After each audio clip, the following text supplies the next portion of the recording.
Hello, welcome to the conversation on News Central Television. This is a program where we bring you the latest political updates happening on the continent. I am Benga Aboroa. And I'm Rita Omodia. On the program today, we will be discussing the latest update from Ethiopia, where the government has declared an indefinite humanitarian truce. Also, we'll take you to South Africa, where the leader of Operation Dudula, Nlanhla Lux Dlamini, has been arrested. Now let's begin in Ethiopia, where authorities in the region of Tigray have agreed to do everything possible to ensure the success of a ceasefire. This comes after Ethiopia's government earlier announced an indefinite humanitarian truce in the country's civil war. The government added that it hoped to help hasten the delivery of emergency aid into the Tigray region, where hundreds of thousands have faced starvation.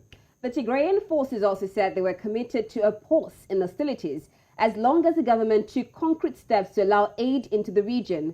Since war broke out in northern Ethiopia in November 2020, thousands have died and millions remain displaced as the conflict has expanded from Tigray to the neighboring regions of Amhara and Afar. Join us live on the conversation today are Simon Tesfaye, a Tigrayan national and founder of DW Foundation. He joins us from Washington, D.C. Also, we have Emnet Negash, PhD candidate, Net University, Belgium. He's also an assistant professor at Mekelle University, Ethiopia. He joins us from Ghent, Belgium. Gentlemen, welcome to the conversation. Thank you for having me on. It's a pleasure having you. Now, let's start with this. What do you make of the surprise announcement of an indefinite humanitarian truce by the Ethiopian government? Do you see this as a welcome development? Well, if true, it is a very good step forward. But what we've seen in the past from this government is they like to play games and they keep coming up with this crazy announcements every time. They've said this multiple times. This is not the first time they've said they would allow humanitarian access to Tigray. They've done it multiple times. It's just all about propaganda, trying to deceive and lie the international community. So until we see a handheld evidence showing that the Ethiopian government will allow humanitarian aids to go to Tigray, I'm not going to see it as a step forward. I'm just going to see it as a propaganda until I see something handheld. Okay, Simon, I will stay with you now concerning this Ethiopian government's troops. Now, earlier on, the authority in Ethiopia actually said that they were not stopping humanitarian aid into Tigray region, but actually it was rebels who were blocking the aid. What do you have to say to this?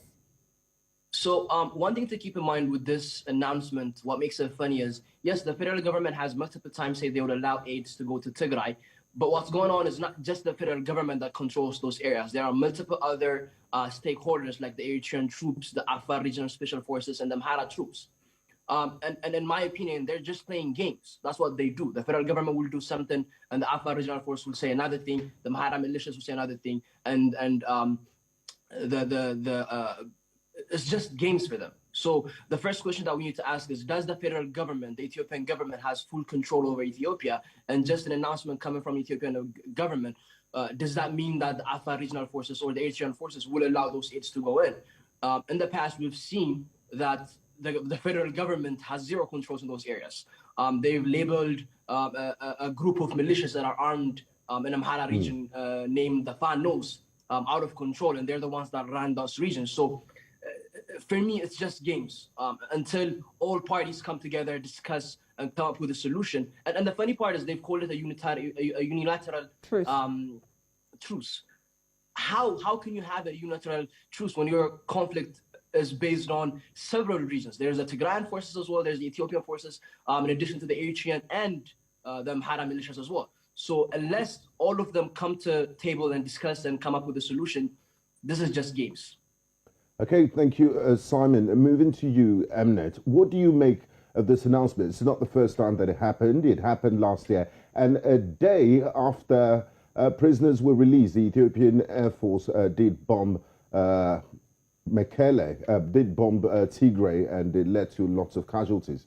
So what's your reaction to this latest declaration of a unilateral ceasefire by the government in Addis?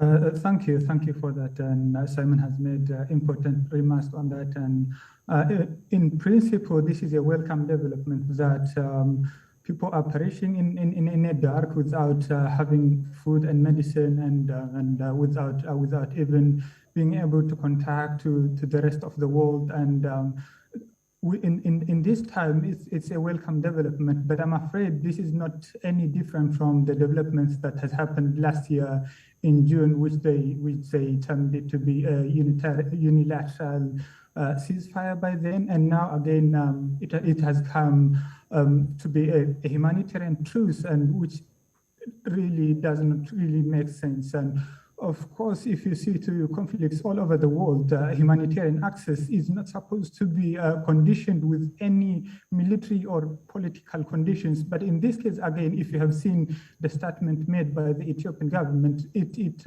asks the Tigrayan forces to withdraw from Afar and other areas, it says. But why is it supposed to be conditions? It is not supposed to be conditions. And I blame the international community, especially the US, which it has also, through the Samantha Power, which is head of the USA, which had in last year, in August, who conditioned that if the international community has to deliver humanitarian aid, that the Tigrayan forces has to withdraw, which means literally the U.S. government was also accepting this condition that humanitarian aid was conditioned with military with military and movement and political issues, which is completely wrong. And it was supposed to be free from any preconditions. And so it literally means the Abiy government and the Ethiopian government is playing diplomatic games, and to say that he has stopped it because they have not withdrawn, or we have not done this and that. So it's unacceptable and useless for me. But if it's to be practicable, of course, this will be a welcome development. But I don't see it as a significant development. And then if this was a meaningful development, then you see that the governments in Afar, the Afar authorities and the neighboring Amhara and others are blocking it. The Ethiopian government sometimes allows, and the regional authorities blocking it. So it's a diplomatic game, and these are all in his control. He could have done it in a single telephone call.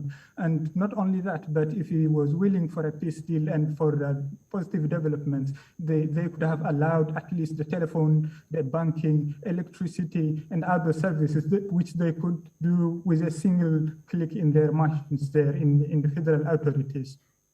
All right, over to you now, Simon. We've heard from the Ethiopian government, and both of you have agreed that it's more of a political move. And according to Negash, he said a diplomatic game. But the TPLF responded, and they agreed to a cessation of hostilities, a turning point in the nearly 17-month war in northern Ethiopia following the government's announcement of an indefinite humanitarian truce a day earlier. Does this set the tone for an end to the 17-month war, since we're seeing from the other side now? Simon? Simon, you have to unmute your mic. Yes. Sorry about that. As I said earlier, the Tigray, the Ethiopian government has declared, and it labels it as a unilateral truce. But the Tigrayan government has come out and said they've agreed by default, making it a bilateral agreement. But the question is, which party has for the longest asked for peace? The Tigrayan government, they've been requesting for peace agreements and discussions and table round talks for the past 17 months. It's the Ethiopian government that has denied those and wanted to have this conflict going on for a while. Will it make a difference? In my opinion, it will not make any difference, because this is not the first time. You can take the June 28th incident where the Ethiopian government declared a unilateral ceasefire, and they were just bombing and fighting as they go. For me, as my friend has mentioned, it is a diplomatic game. And the reason behind it is, let's see what is happening in the international community and in this discourse. If you see what's happening in the US with the HR 6600 being brought to the Senate to be passed, once that is passed, that's, it's a huge blow to the Ethiopian government. So they're trying to prevent from this, kind of legislations being passed. They're trying to play games and see if they can kind of stall or delay those actions being taken against them. Thank you, Simon. Staying with you, Simon, don't you think both sides have had enough of this unnecessary bloodletting, and they will come to a point where, because the war can't go on indefinitely, like you said, and a couple of analysts have said, you know, it's because of this resolution coming up, and they might sanction the government in Addis Ababa. So Prime Minister Abiy Ahmed is playing games, because if you're going to declare a ceasefire, why don't you also withdraw your troops from Western Tigray and other things that the panelists mentioned earlier? So what will it take to bring both sides together to hold up their own end of the agreements? Because like Rita just said now, the TPLF has said, okay, we agree to a cessation of hostilities, forget things that have happened in the past and all of that. What would make you feel that, okay, we're not back to June of 2021? So the first thing is, the Ethiopian government and Ethiopia in general have a constitution, right? The first step is to accept and implement those constitutional mandates. And under those constitutional mandates, Tigray is a sovereign region with its own borders. At this point, there are Eritrean troops, which are foreign troops, in Western Tigray, killing and massacring innocent civilians. The first step for the Ethiopian government to take is to withdraw those troops out of those regions. The first step should be that. The next step is, yeah, they've talked about humanitarian truce, okay? As my friend mentioned earlier, there are certain things that can be done in seconds, like restoring telecommunication, restoring electric power. These are simple actions that can be taken and implemented. And this can only be done by the federal government. So that when you ask arguments to happen, what has the federal government has done, and what is the Tigrayan government has to do? The Tigrayan government has withdrawn its troops out of those regions it was controlling in the past in the name of peace. But the Ethiopian forces, they just didn't remove their forces from the Western Tigray, but they're using drones and aircrafts to bombard cities, civilians. There was a report that came out yesterday that showed the Ethiopian government bombarded 3 schools, in addition to 3 camps that were holding IDPs, internally displaced civilians. So it's just, there's 2 parties going on right now. In order for you to have argument, both have to come to the table and discuss. One is choosing violence and the other is choosing peace. The only solution to this is to sanction the one that is choosing violence and bringing them to the table, and be it by force or by international mediation or kind of sanctions. So this is why we always say, if peace is to happen, it has to happen by the force of the international community, by forcing the Ethiopian government into peace talks, by sanctions and other means, as simple as that. All right, Emnet, over to you then. Now, Simon has mentioned the bombardment of about 3 schools, and while Benge was asking for solutions there, he talked about constitutional mandates, and of course the Ethiopian government needs to withdraw the troops. But let's look at some of the reasons why probably the Ethiopian government will not necessarily go on with the Unilateral Truce, and the TPLF also making it a political move. Could it be that both sides fear exposure of human rights abuses? Emnet, can you hear me? All right. What we have witnessed from the beginning of the conflict is that the Tigrayan authorities have been ready for a peace deal and even a cessation of hostilities at all stages of the conflict. We remember that the letters that were wrote from the Tigrayan authorities to the AU and to the then head of the AU, which was Cyril Ramaphosa of South Africa, and several other international authorities, showing that we are ready for it would be possible to avert this conflict with a peace deal and all. And even later, they have been ready for any peace talks, which was apparently clear. Besides that, we have also been witnessing the diplomatic games from the Ethiopian government. We start again from whether it's from June or so. Where are we now? If we see at where we are now, we have estimates of about 500,000 people who might have died from starvation and lack of medical care and direct killings. And we are saying we have about 150 to 300 people dying daily from lack of medical care, and about 425 to 1,200 people dying from famine. And with this, there's that growing international pressure, and also, which Simon has mentioned earlier on, which is the HR 66800 resolution, and several other pressures. And of course, the economy of the country is also slowly collapsing, because the country's economy has been largely invested on war. And for this, there's that growing pressure.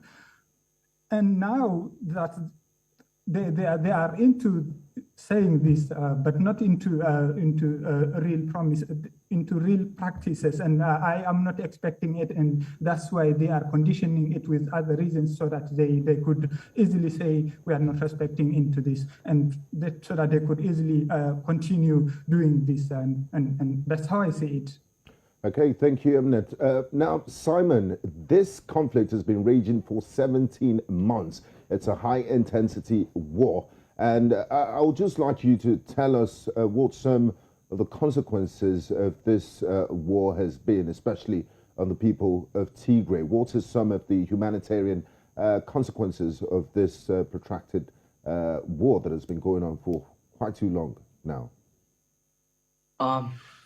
To be honest with you, this is a very hard question, because it has affected each and every Tigrayans personally, me, myself.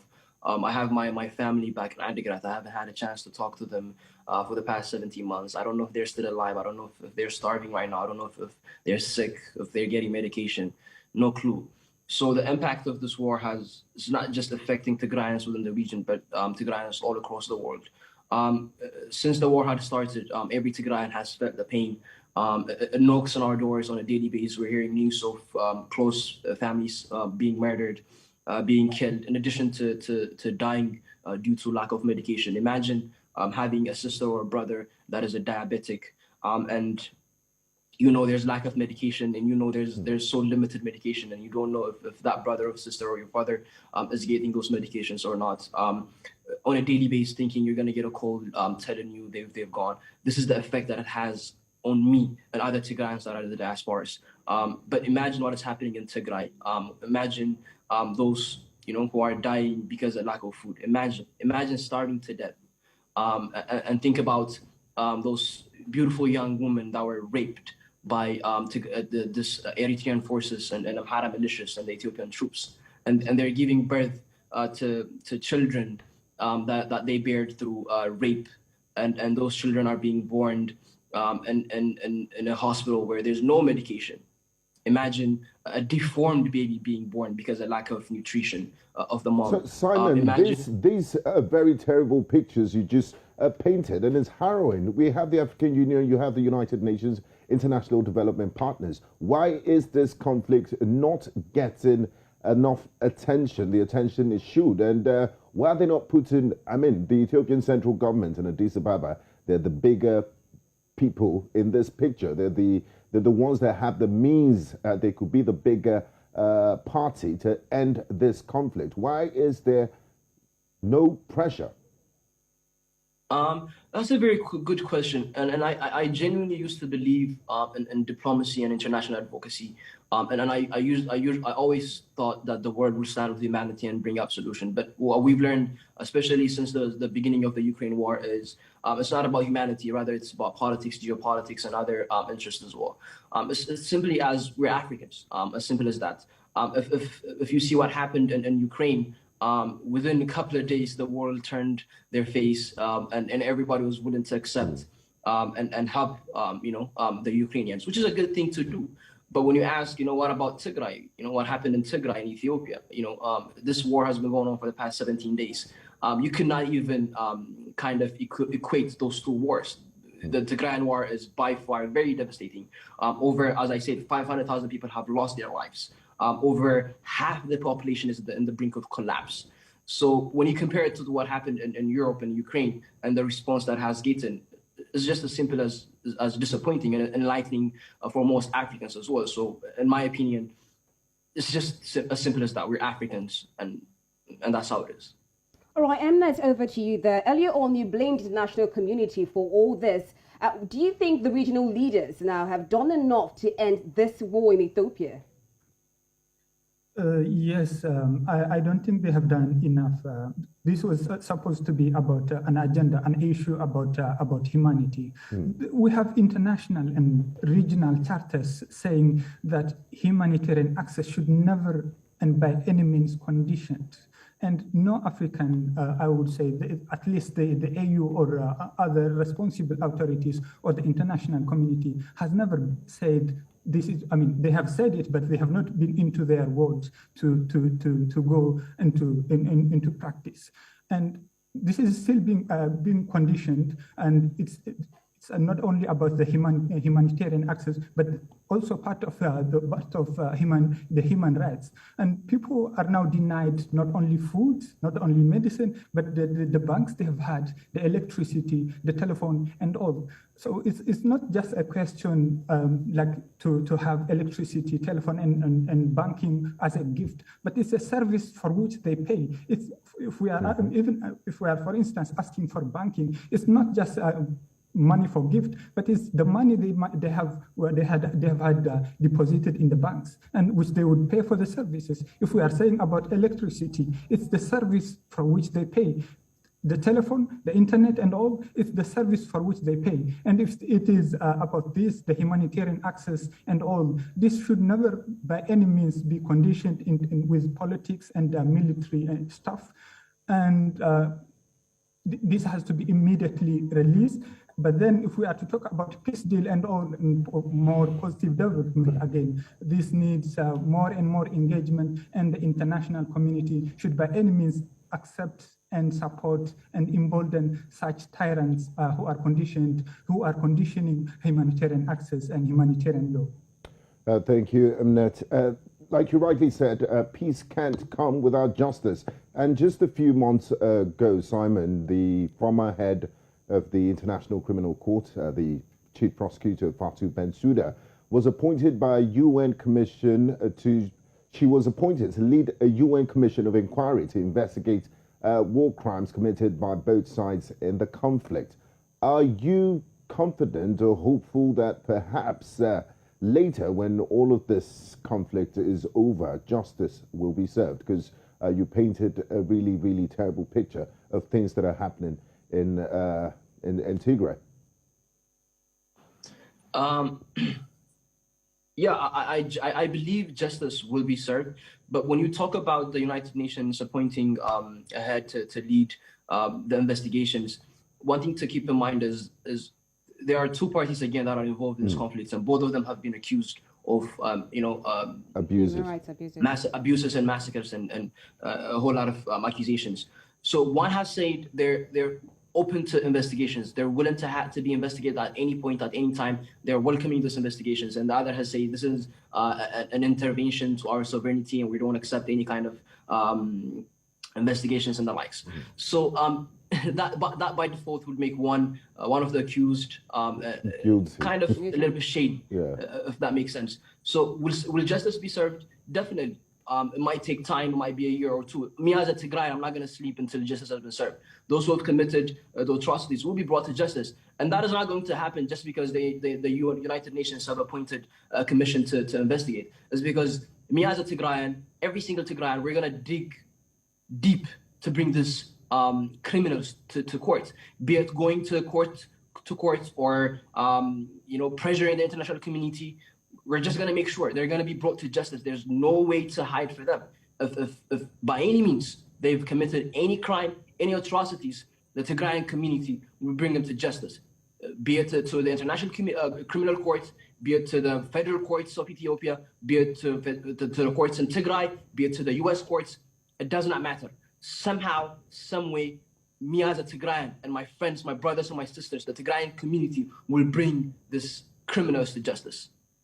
All right, now, Simon, I'll stay with you now. Last year, prisoners, including members of the rebel Tigray People's Liberation Front, in a bid to promote national dialogue, were freed. Now, one of those freed was Amhara politician Eskender Nega, one of the several leading government opponents running up after deadly protests erupted in 2020. What's your thoughts on the prisoners that were freed by the Ethiopian government?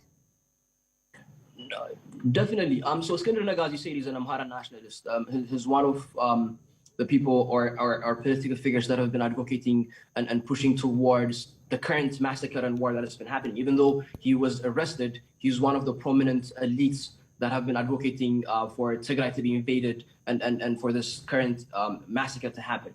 But in my opinion, it's a good thing that he was released. I don't believe in, I don't think there's any single Tigrayan that believes in arresting political figures. Political imprisonment is unjust and it shouldn't happen. And it's a good thing that they were released. But again, the question that we need to ask is, why were they released? It was not just Iskandar Nagash. Jawar Mohammed was released. Bakala Garaba, who both are big political figures in the Oromia community, were released.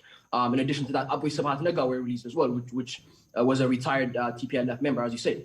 But the question is, why? Why were they released? Why not release everyone? I mean, the government then, the government in Addis Ababa said it was an olive branch to, show that they're committed to ending this conflict, just doing their part. And as the TPLF reciprocated these overtures by the government. But the question is, so here's what we need to see though. Yes, they've said that, but what actions have they taken after that? After releasing them, were there peace discussion? Did they stop bombing Tigray? Did they allow food aid trucks to go to Tigray? No, they did not. Again, it was a political game. For them, this is all games. They released them because at that point, there was the AGOA controversy going on where the United Government was going to remove the Ethiopian government from the AGOA agreement, which allowed Ethiopia to benefit out of the exports from Ethiopia to the US. That's the game that they play. Again, the same thing is happening right now. They're saying they've called on a truce, a humanitarian truce.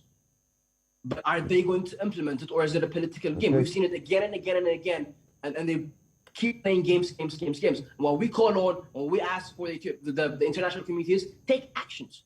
And if the Ethiopian government is willing to uphold those humanitarian truce, remove the actions. Sanctions, be it whatever, remove it. Act.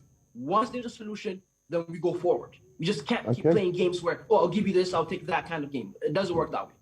Now, Emnet, when this conflict started, Prime Minister Abiy Ahmed thought it was going to be a short military operation, and it has dragged on for 17 months. There are reports of over 10 million people on the brink of starvation, and the picture is not pretty at all. What will it take to bring this protracted crisis to an end? It's 17 months now with so many dire consequences, especially for the people of Tigray. Yes, as you said, it was said to be something to be wiped out or to be closed and in weeks' time, but now it is now about 18 months, and we don't see a clear end. And we have, like I said it earlier, we have about 500,000 casualties, not the military casualties, but the casualties of famine, the direct killings, those who died from the lack of medical care and all. And this is continuing, and more are now at the brink to this. And this is really crazy. This statistics is only about Tigray. We don't know about the rest of Ethiopia. And if we are to see this, to see an end to this, and the best thing and the first thing that has to happen, that is never conditioned, as I said earlier, is humanitarian aid, humanitarian access should not be conditioned by any means, and the international community has to stand on this, has to firmly stand on this, and should not by any means support such a conditioning. And if we have to see an end to this further, and then we expect a positive development towards a peace deal and all, and for that we expect the public infrastructure, including the telephone, the electricity, the banking and all, should be released, the transportation and all should be released, and foreign hostile forces like the Eritrean forces and Amhara militia and all has to leave Tigray, and anywhere, any part of Tigray, whether Western Tigray, Northwestern, Northern and Eastern, and all parts of Tigray. And from there, the political prisoners need to be released. And from there, we would also expect the aspirations of the people. If Ethiopians want to be ruled by Abiy Ahmed or any political party they would want, they should be allowed to. And if Tigrayans would want to cease out, to leave Ethiopia, if they no longer want to live in Ethiopia, they should be allowed. And the aspirations of the people should also be allowed. But most importantly, humanitarian access should not by any means be conditioned, and the international community should firmly stand by the charters, the international humanitarian law that we have. Okay, Emnet, you've listed so many things that would bring about peace in Ethiopia and so many things that you would want the government to do. So, Simon, over to you now. We're still looking at the ways forward, and some people have criticized the 1995 Ethiopian constitution. Do you feel it's part of the way forward? There should be a constitutional referendum in Ethiopia. Definitely. So, in my opinion, I don't think the current crisis has nothing to do with the constitution, but I feel like in general, for Ethiopia to go forward, the constitution amendment or referendum has to be held because there's a lot of disagreement when it comes to the constitution. But keep in mind, accepting the constitution and implementing the constitution would evade or kind of avoid the current conflict that's happening. The constitution, word by word, states Tigray is a sovereign nation, and invading it is by definition kind of going against the constitution. So yes, the constitution has to be amended. In my opinion, should there be a referendum? Yes, Tigray should have a referendum. Ethiopia in general should have a referendum and come to peace and reconciliation. But the other question that we need to ask is, will Tigray be a part of Ethiopia after all this massacre, all these atrocities that have happened? And the sentiment in the Tigrayan community is no. I don't think you will find any Tigrayan that wants to be part of Ethiopia. And again, that's the bare minimum, right? If a given nation has said, we don't want to be a part of this, we want to be independent. Would you accept a confederation? Yes. So again, that's not up to me or a couple of Tigrayan elites or Tigrayan politicians. It's up to the vote. That's why we say we need to have a referendum in Tigray and let the people themselves speak. Who knows? They might choose to be part of Ethiopia as well. Who knows? But again, the sentiment that I have had with my friends, family, and community is they don't want to be part of Ethiopia. The atrocities that have been committed are just too much for us to accept and be part of this nation. And again, let there be a vote. Let them vote. It's a simple thing. If a nation is saying, hey, we want to have a say, we want to vote, we want to see what the people want, that should be given to the people. That's basic democracy. So that's my take on it. But when it comes to Ethiopia, go ahead. Thank you. I'd like to say a very big thank you to you, Simon and Emnet. Simon Tesfaye, Tigray national and founder of DW Foundation, for joining us on this program, and Emnet Negash, a PhD candidate at Ghent University, Belgium. We do appreciate your insights, and we hope for peace to return to Ethiopia soon. Thanks for being a part of the conversation. Thank you very much. Appreciate it. Thank you. Thank you. And our thoughts and prayers are with the families back in Tigray.